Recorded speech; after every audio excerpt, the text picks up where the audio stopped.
Hi guys, welcome to the One Small Change podcast, episode 6 today. And on today's show, we have Breeny Lee. Now, Breeny is a YouTube sensation, love and life coach, and host of her own podcast, Pepp Talk, which is getting rave reviews. And I've listened to a few episodes myself. Really, really interesting, short tidbits on a variety of different, really exciting topics. But Breeny is one of the most well-known faces on YouTube, with over 500,000 loyal subscribers, and has recently been chosen by YouTube to head up their Black Voices campaign, which I'm sure we'll talk about later on. Her videos have received well over 20 million views in total, which is just insane numbers. And Breeny started her life on YouTube doing more makeup, hair, beauty sort of tutorials, but has developed into so much more than that now, creating content that really motivates, provides confidence and self-love, and breaks down a lot of really, really tough topics, actually, and she hits those head on. So I'm really looking forward to getting into that today. I've had the pleasure of knowing Breeny for the last few years. I helped her with her smile, and Breeny very kindly did a YouTube video on this, which has had over 250,000 views, and I can speak from personal experience when I say she really does have a cult following, because I still have new patients coming to see me almost every week 3 years later. Wow. On from all over the country, and inquiries from all over the world. So I definitely thank you for that, Breens. But how are you doing? I'm doing good. Thank you for having me. And I think that was the best introduction I've ever had, to be honest. Oh, that's good. That's good. Yeah. Well, it's all very true. All very true. So yeah, as I mentioned, I mean, let's kick off. As I mentioned, you've had over 20 million views on your videos, which is just insane. I know you started back in 2013, I guess, kind of in the early days of YouTube, but like everyone, you started on 0 followers. And so I'd love to hear a bit about your journey, how you fell onto YouTube, how it all started, and how you've moved on to where you are today. Yeah, so I started my channel in 2013. But I only started posting in 2014, and I started posting just makeup and beauty hair reviews, mainly because a lot of my followers on Instagram wanted me to start a YouTube channel, and I wasn't too fond of it. I didn't really have that much confidence in my ability to shoot and film. I was more so a picture girl, taking pretty pictures and blogging and stuff like that. So I jumped onto YouTube and I started doing a lot of hair reviews, a lot of outfit of the days, and just kind of fun stuff, very outside stuff. And I started to grow my following till I got to about 40,000. I don't know how it happened. Consistency. People like what they like. They find you somehow, and then they start following you. But when I got to around 40,000, I noticed that I didn't really feel like I was adding much value to people, apart from pretty outfits, pretty hair, pretty makeup, which a lot of people on YouTube are already doing. So I kind of had to find my niche. So my sister was managing me at the time, and she said to me, "Why don't you start doing talking videos, give advice?" And I'd never been a person to really give advice, apart from to my friends and family, which they'd never listened to. And so I thought, what can I really add value to people? What can I really add to people? And I started doing some videos, and they just blew up. And I kind of built my brand upon just being like the YouTube's big sis, giving advice, things that I've been through, past experiences, life in general, my life now, my life in the past, my life going forward. And I've managed to keep a following of almost 500,000, which is absolutely crazy. When I first started, I never thought I would ever reach 500,000. I didn't even think I would reach 100,000, and I did. And yeah, I'm grateful, to be honest. Yeah, absolutely. Well, it's an incredible following that you've built, and I mean, is it? Do you find it a lot of work? I mean, you put up quite a lot of videos. I know, knowing you put a lot into them. Do you find it to be something that you still maintaining that passion? I mean, what is it, 8 years now that you've been doing YouTube for? Do you still have that same passion that you started with? Yeah, I feel like I have a passion. I still have the passion, because I feel like I maintained it by consistency. And I always feel like I have so much to offer. I could make videos until I die. That's how much content I believe I've got. And so I believe in myself. And I think that's the first thing, believing in yourself and believing in what you say. I watch my own videos back and I'm like, oh my God, yes, this is amazing. Like, I'm like, barely, I know it sounds really cringy, but I actually believe in what I'm saying. And it actually helps me first before I can help other people. So I have managed to keep the passion, even though there's sides to YouTube that aren't fun. Editing, uploading, analytics, all that kind of business kind of nerdy stuff. I was never really good at school, so I don't really enjoy that part, and I have a low attention span. So those parts of it, maybe not, but the creating content is my life. Awesome. And I mean, you mentioned there confidence. And confidence, I think, it's probably an overused word online, but it's something that you've, as I mentioned in the intro, a lot of your content is around self-love, self-confidence, trying to build that up in other people, which I think is wicked. And it's definitely something that with this podcast I hope to do as well, because it's something that requires training. So, I mean, have you always categorized yourself as a confident person? Do you think this is the way you've always been? Is it something that you think people could learn to do? Like, what are your thoughts on that? I always say this, like, I feel like I was conceited first before I was confident. So it was kind of like a full sense of confidence. I was kind of a bit in love with myself in an unhealthy way. And I think that was based on insecurity though.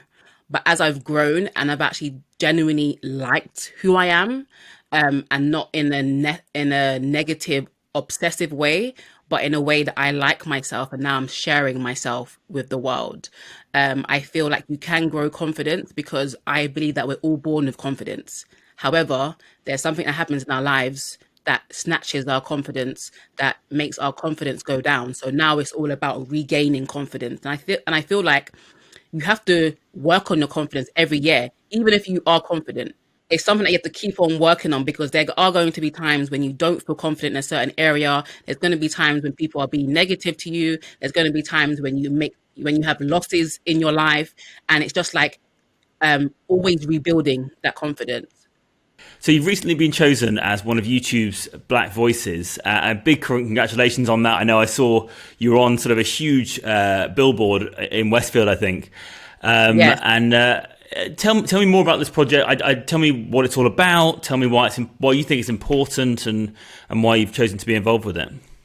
Yeah, I think the project came from the whole Black Lives Matter movement that happened in March.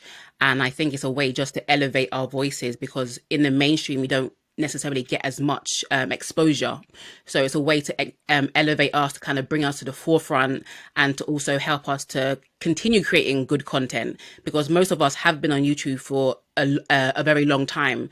And I think it's just a way to elevate our voices. So we're going to get training, we're going to get a grant, and just kind of a way to uplift the community. Brilliant. Yeah, it sounds really positive. Yeah. I mean, you mentioned the Black Lives movement that happened last year. Yeah. What are your thoughts on that? I mean, how did that affect you personally? Is it something, I imagine it was something that created a lot of emotion for you. I'd love to hear what your thoughts are on it. Yeah.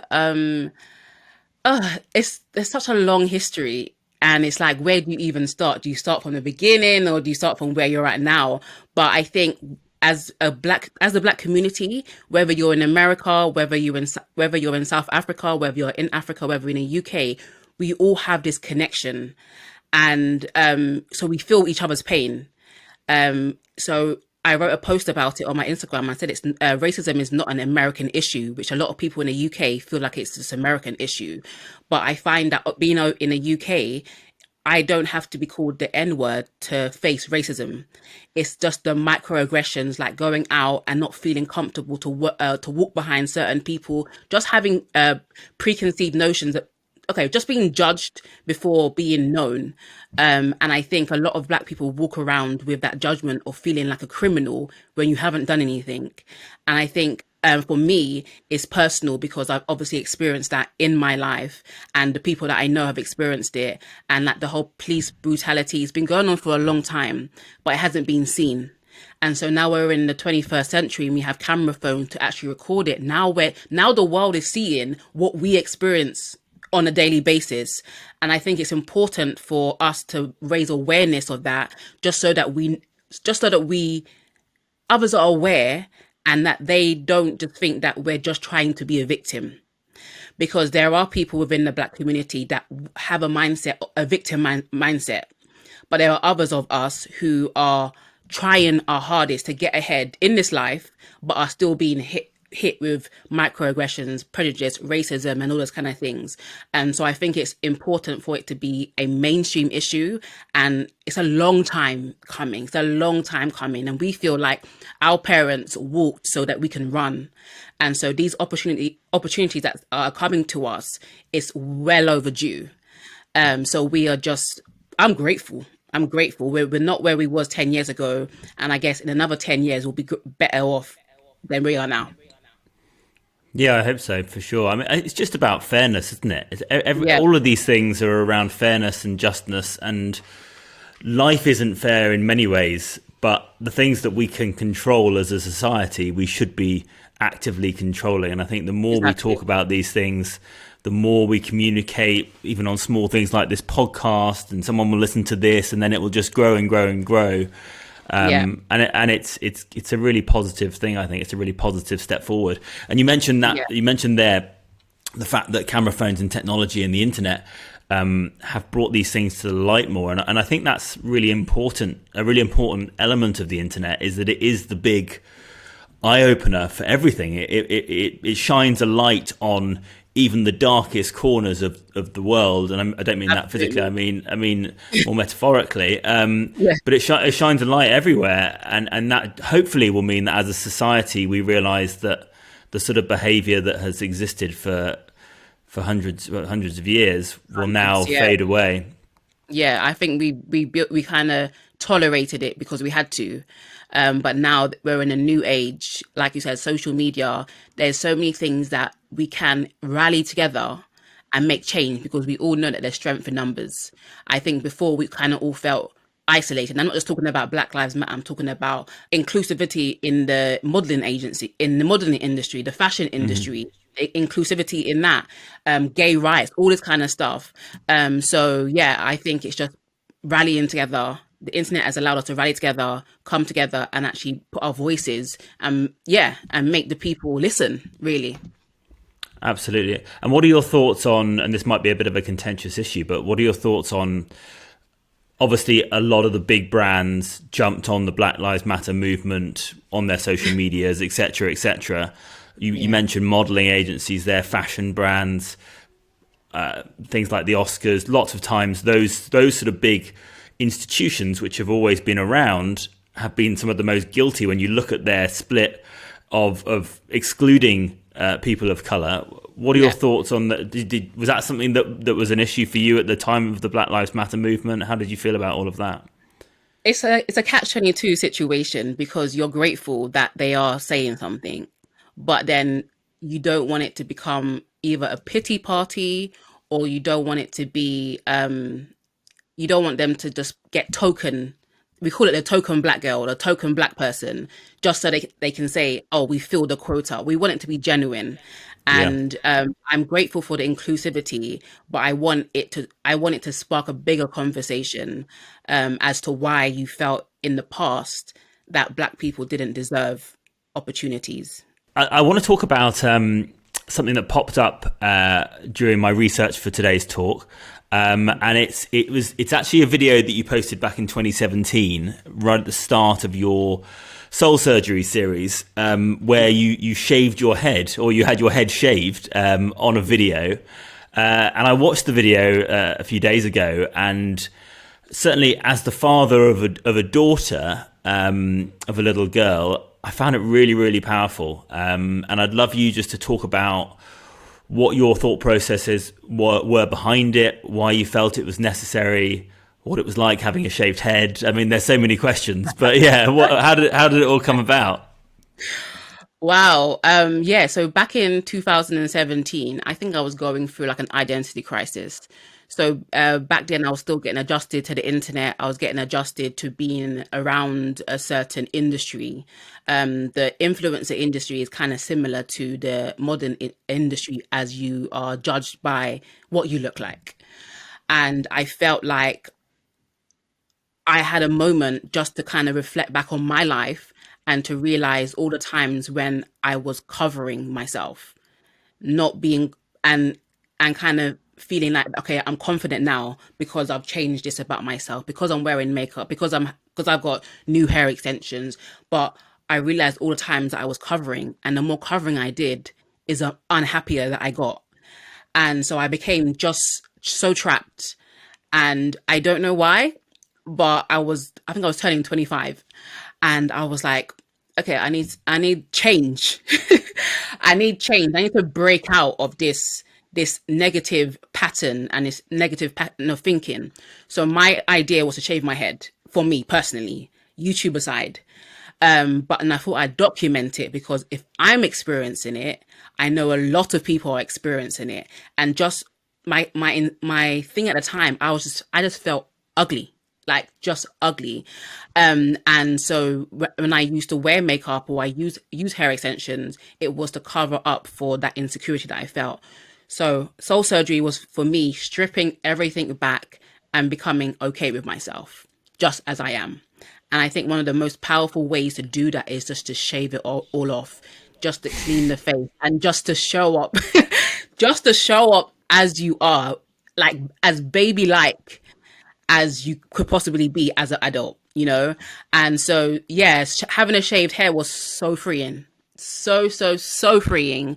And it taught me a lot about who I am. And it helped me to love myself for who I am. Having a shaved head in the natural, it was very easy to get ready in the morning. Very fast, very quick. And the funny thing is, I probably got more attention with my head shaved and wearing no makeup than I do with extensions and makeup. And so now when I put my makeup on, it's not to cover, it's just part of my branding now. Right. So I don't wear makeup 7 days a week, but when I'm online, I'm going to be wearing makeup, because there's a culture online of putting your best foot forward, and everybody does it. And I'm sure, working in a dental industry and just being a social media person as well, that you have to put your best work forward, because if you don't, then yeah. But now when I wear makeup, it's not to hide and to cover, whereas before I did. And so that soul surgery whole thing was just about me being free and freeing other people in the process. Yeah, that's awesome. I love the idea of just cleaning the slate clean. Yes. And certainly I love the idea of going back to that childlike state. I think that there's so much to be gained by actually trying to go back to how we were as children in many ways, with that Yes. big imagination and not having a care in the world. When my daughter's 3, she there's a muddy puddle, and you've never seen a child so happy as just with this, just jumping up and down in a muddy puddle. And I think actually a lot of the time we get just taken away by social media, by the internet, by work, by these all these little things that don't really matter. And Yeah. it's actually really freeing to go back and just think, I'm just going to take the pleasures out of the really small things here. Yeah. And so I think there's a lot to be said for that. Absolutely. Absolutely. Cool. So next question. You have this incredible ability to make the videos that you make really personal, really casual, almost like you're having a one-on-one conversation with the viewer. But I'm sure you put a lot of effort in behind the scenes with regards to the content, the topics. I know from experience, it's not easy just to freestyle really quite complicated conversations. So I'm sure you put a lot into it. I'd love to know a little bit more about your process, about how you create the content for the videos, how you film them, what your thought process is behind that, what your whole sort of structure is in the creation process. Right. So I'm a thinker. I think nonstop. I don't overthink, but I do think. And I think at different angles. And I'm very empathetic. And I think what you said about speaking to the audience as a one-to-one, I feel people's pain. And most of the stuff I talk about are things that I've been through. So I try my best to go back to that place. Or if I'm still in it, go to that place and actually really dig deep and find out why. And I feel like I'm a very inquisitive person, and I'm always asking why, which is why I love psychology so much, because I always want to know why. And I know that there's a reason for everything. So thinking a lot, taking notes. I have so many notes on my phone, it's ridiculous. And so when I'm actually thinking about a video title, probably like 3 times a day, I'll be thinking about something and I'll write it down in my notes. And then when it comes to actually producing the content, I might write some notes on it, or I might write the whole script, depending on how I'm feeling. So sometimes when my videos are like 40 minutes, I've written so much. And even when I'm recording it, it's like, wow, I've got so much here, but I didn't realize because I'm writing everything down. So I feel like I'm a writer before I'm a speaker, but I feel like I have a gift of communication, of bringing forth the information in a clear, concise way. Sometimes I watch my videos back and I'm like, okay, you could have said that more simpler, but to kind of illustrate or to reinforce the point, I had to say it that way. And I feel like it's a more of a down to earth way of speaking, as opposed to being very formative. Yeah, is that a word? Yeah, like formulaic. You don't want to have too much structure, so it comes across artificial. You want to have just that nice balance, so that actually you get the message across in that personal way, and you deliver on that massively. Yeah, exactly. Thank you. And you film. I mean, I looked through all your catalog on YouTube while I was doing my research, and I see that you made this switch into doing all your filming in the car. And I'd love to know what your thought processes were behind that. I'm trying to get out of the car, but people are like, "Get back in the car and film." I find with YouTube, like when you start doing something, people get used to it, and if you come out of it, you just won't get the same amount of views. I don't know. It's very funny. But I don't know why I started. Okay, this is the reason why I started filming in my cars, because I was filming in my house. I kind of built a studio in my mum's dining room area, just to kind of film, and I had different backgrounds and stuff like that, and it was fun and it was easy. So those were more like long form videos, but the idea of filming in my car was to make more short videos. So the idea was to actually have 15-minute videos. And that went out the window. My videos are like 30 minutes, 40 minutes. But it was to kind of do it short term. So it was kind of like, I'm sitting in my car, I whip out my camera and I'm talking. Not too much going into it, as opposed to like setting up my studio and, filming that way. So it was the whole idea of the car was just to make it more quick. Yeah. And do you think that's more, for young people, well, for anyone trying to get into creating YouTube videos themselves, do you think that's the most important thing, just doing it and just getting out there, as opposed to the lighting and the camera you're using and all that sort of stuff?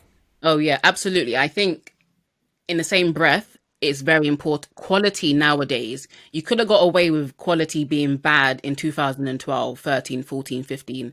But nowadays, the market is saturated. So it's all about standing out. So you have to have a good quality camera. It doesn't have to be expensive, but it has to be good quality. The sound also has to be amazing. Because if you have a good video, if you have something good to say, but your sound is off, people are switching off. So that's why I make sure like full glam, lighting is amazing, sound, video. I actually shoot on my Google Pixel phone, which a lot of people don't realize. I don't actually have a real camera. Well, I had a real camera until it stopped working, so I had to improvise and use my phone, and I've just been using my phone ever since. I bought a new like 2,000, 3,000 camera. I don't use it. Really? I don't use it. I use it for more professional stuff, but for filming in the car, I think people like the realness of it, Yeah, and I think that definitely comes through. Yeah. No. I mean, on content, you've become I don't know. You might not like this term, but I think you've become a bit of a love guru, which is a really interesting space to get into, and it's certainly not an area that I've ever delved into with my content. But right, from your point of view, with your experience, what's the most common mistake you think people make when looking for love, when looking for a relationship, when they're in a relationship? Is there something that you always see, that you always get messages about, and that sort of thing? Yeah, and it's one thing that I always talk about at the start of everything. So in my videos, I talk about self-worth, self-esteem, and relationships, but they all tie in together. If you don't have self-worth, if you don't value yourself, if you don't rate yourself highly, you're going to go into a relationship at a deficit. as opposed to becoming an asset to someone. You're a liability, and you become codependent, relying on them to give you what you can't give yourself. So for me, it's about becoming healthy and whole within yourself. And for me, and because I was single for so long, I learned how to be alone. And I learned how to be alone and love being alone and being in my own company. And I always feel like people don't like being alone because they don't like sitting with themselves, because a lot of negativity in their heads is constantly being recycled. And you wouldn't want to be around someone who's constantly negative to you, I'm sure. But we sometimes can be the most negative people in our lives. And so once you get rid of all of that, once you become aware of the voices, you're able to shut it down. So I would say, to answer your question, that it's being whole before you go into a relationship. And so you can do all the nine tips on how to get a man, but if you're not the person to be an asset in a relationship, you're always going to ruin it. Yeah, absolutely. Always comes back to that self-confidence piece, doesn't it? Yes, absolutely. So I'm really interested to know, you are a bit of a veteran of YouTube now. You're 7-8 years in. Yeah. You don't have kids at the moment, but if you were to have kids, a daughter or a son, would you want them to go into YouTube in the same way that you've done? I've never been asked that question before. Wow. Yeah.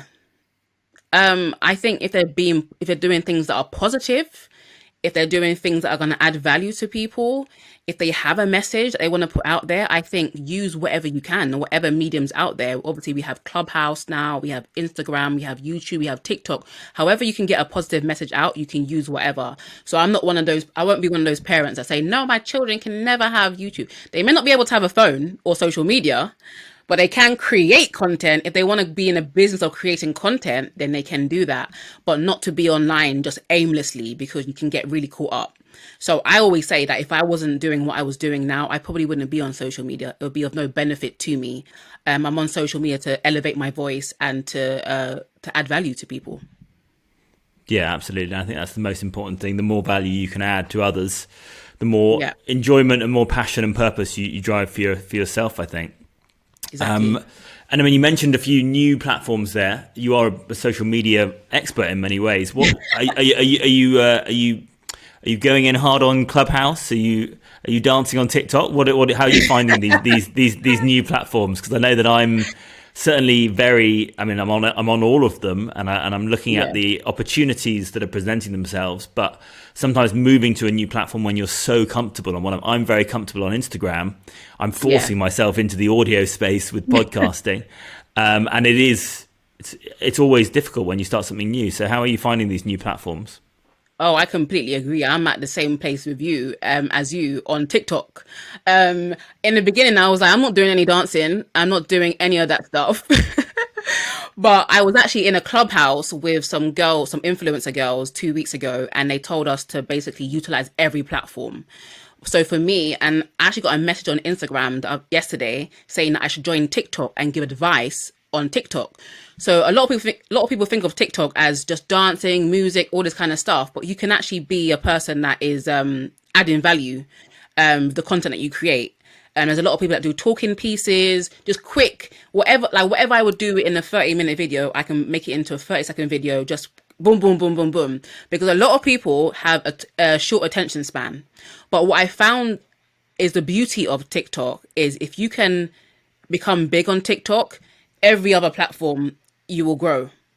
And I think that's the only platform whereby you can actually get so much growth in a short space of time than any other platform. Instagram for me is okay, but I have less followers on Instagram than I have on YouTube. And you think that if people follow me on YouTube, they'll follow me on Instagram, but it's not the case. However, I found that people who join TikTok can get a wider audience and then get 1 million Instagram followers, just like that, you know? So it's all about utilizing the platform and using whatever you can. But I'm like you, I'm afraid of leaving my comfort zone of YouTube to go on TikTok. But everyone starts as a beginner. And that's one thing that I have to tell myself, because sometimes when you grow and you're big on a certain platform, you can kind of become like a big fish. You're like, oh no, I'm too good for this. The actual fact, The actual fact is that you're scared. You're scared of becoming a beginner again, and I think it's normal. But for me, like today, I'm using today to create some TikTok content. So wish me luck. Good luck. But I'm just, yeah, I'm just going to utilize every platform because why the hell not? Yeah, absolutely. I think you're bang on there. I think cross pollination from one platform to another is a really interesting way to grow everywhere. And then, as you say, the more you grow, the more value you can offer, and the more you can push out. I mean, talking of growth, talking of size, you get hundreds of comments on your YouTube videos. I mean, literally hundreds and hundreds on every video. I mean, I imagine the large majority of those are very, very positive, but I assume you also get your fair share of negativity, trolling. You're talking about some quite sensitive topics sometimes, and I'm sure a lot of people have quite passionate views about them that potentially disagree with your point of view. Yeah. Have you always been good at dealing with those? Have you struggled with those over time? I know I struggle with them personally. Has it been something that's come naturally to you, or has it been something that's actually sort of quite affected you over time? The funny thing is, when I first joined YouTube, my first video got the most hate. Did it? And I was so confused because I was like, oh, I thought this was a happy place, but it wasn't. But the funny thing is that a lot of people that were on YouTube were welcoming me like, oh, welcome to YouTube. So I got a lot of like attention from other YouTubers.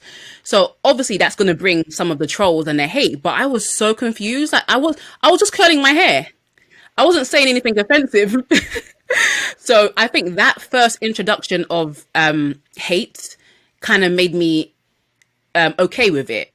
And I'll go on other people's YouTube video, and I always see dislikes. You can have cats. You can have a little newborn baby, so cute, and you'll have like 1,000 dislikes. And it's like it comes with the territory. And I think you just have to realize and not take it personally, especially with the dislike and the like ratio. I may have 16,000 likes and 800 dislikes. I'm not focused on the dislikes. I'm focused on the likes because the dislikes come with it. And I don't know those people and I've never seen them in my life. So you're not coming up to me and saying, no, that video was rubbish. Like, it's fine. It's just a number on the screen, you know? But when it comes to people disagreeing, I'm open because I'm open to learning. If you disagree with something, if you have something else to add, I'll be like, oh, thank you for adding that. Great. But it's never really anything that I will get hate or like they hate me for my opinion. Yeah. Not yet, anyway. I haven't said anything. That's great. Yeah. Yeah. That's great. Yeah, I mean, you've done very well there. To be fair, if you got the most negativity on your first video, that must have been quite a hurdle to cross. Yeah, to then build such a following. I'm pretty tough-skinned as well. I kind of have a very nonchalant attitude to a lot of things, and I think that kind of helps. I don't really internalize things a lot, especially when people don't know me. The people that have the power to hurt me are the people that know me. But people I don't know on the internet is not going to really affect me that much.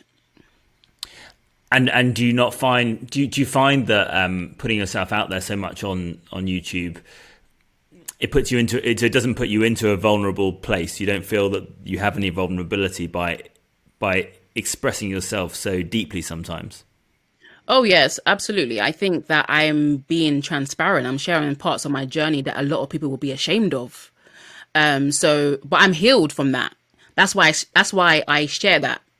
If it was still a sensitive topic for me and I put it out there and I was welcoming people's feedback, I'd probably be crushed. But I only share what I want people to know. If I don't want people to know it, then I won't share it. And so then I'm protecting myself. So there's a difference between being transparent and exposing yourself. I find a lot of people expose themselves for money, for YouTube views, and it's not healthy. I don't expose myself. I'm just transparent. I'm like, this is me. This is what I've been through, and I'm happy to share it. Yeah, absolutely. And I mean, I find social media can be quite a competitive place sometimes, and I'm sure there's various individuals who are in a similar space to you, and people would sort of put you against each other in some ways. What are your views on on competition? Sorry, is it a positive thing for you? Is it something that drives you, or is it something that's a negative and you don't really pay much attention to it? It's kind of a bit of both. I'm very competitive. So I have to try not to compete with people. And I have to remind myself that certain people are not my competition. Even if someone's doing the same thing as me, they'll never be me. So I focus attention back onto my own garden and what I can control and what I can do. And if I'm looking at someone, I should be looking at them for inspiration, and seeing how can I do that in my own way. But naturally, social media does create competition. If there was no likes, if there was no follow account, if there were no comments, there will be no competition. Everybody will just post happily, like in the beginning of Instagram. Everybody will just post happily. But because we have numeric system, it creates competition, and it's good for advertisers because it keeps people on. Keeps people creating content to outdo themselves and to outdo other people. I have to step away sometimes, and most of the times I post and I go because it's my job. I don't like to look at a lot of people or whatever people are doing, because naturally when you look at someone else, whatever you have been doing always feels less than. Whenever you compare yourself with someone else, whatever you do feels less than. You always feel like a loser. So I try just to, create my Instagram space how I want it, and follow the people that inspire me, and don't spend too much time on there. Like I said, it's a job, so I post and I go. Or if I do want to go on there, I'll just make sure I'm looking at like meme pages. Yeah, absolutely. I think you need to build your own filters around social media, right? That You do. can control the information that hits you, because the app is designed to hook you. All the apps are designed to hook you and keep you on there. And if you let all the information come in, it will just consume you, because you'll want better abs and a nicer house and a faster car and all these things, or more followers, or whatever your desires are. The app will sort of try and fulfill that, I think. Yeah, absolutely. Yeah, it's a dangerous place to be. You mentioned mental health there. I know we've talked a lot about sort of self-development, self-love and self-confidence and that sort of thing today. Are there any things that you do in your own life that you've found to be particularly beneficial for your mental health? Is it exercise? Is it meditation? What do you do? What are your things you utilize? I pray a lot. I'm Christian, so I pray a lot. I read the Bible. The Bible is full of wisdom. I get a lot of wisdom from the Bible, how to handle certain situations, how to handle life. I have great friends that I talk to. I have a partner that I talk to, and I probably talk to my partner more than anybody. And it's just for me, just a way for me to just kind of sound off. And so for mental health for me is having a safe place, because I give out a lot. I just need a place where I can be filled back up. And when I'm filled back up, then my mental health is a lot stronger. Spending time with family. I'm going to see my nephew in Milton Keynes a little bit later. I just love babies. Like, babies give me energy. I don't know what it is, but they just give me energy. They make me happy. So like doing things like that, taking time, being quiet, going for walks, journaling, and creating content is actually a good form of mental health, because I get to get it out there, and it's a double whammy because I get to help people as well. Awesome. Lots of stuff that you're doing there then. So if we're going to go into our final questions now. So if you had to use one word to describe what you stand for, what would it be? Power. Wow. Tell us more. Power and knowing your personal power. And that goes back to self-belief. And one of my favorite quotes is, "No one is you, and that is your power." And I think if a lot of people grasp that, they wouldn't try to be like somebody else. They would actually genuinely love what they have to offer and work on building that up.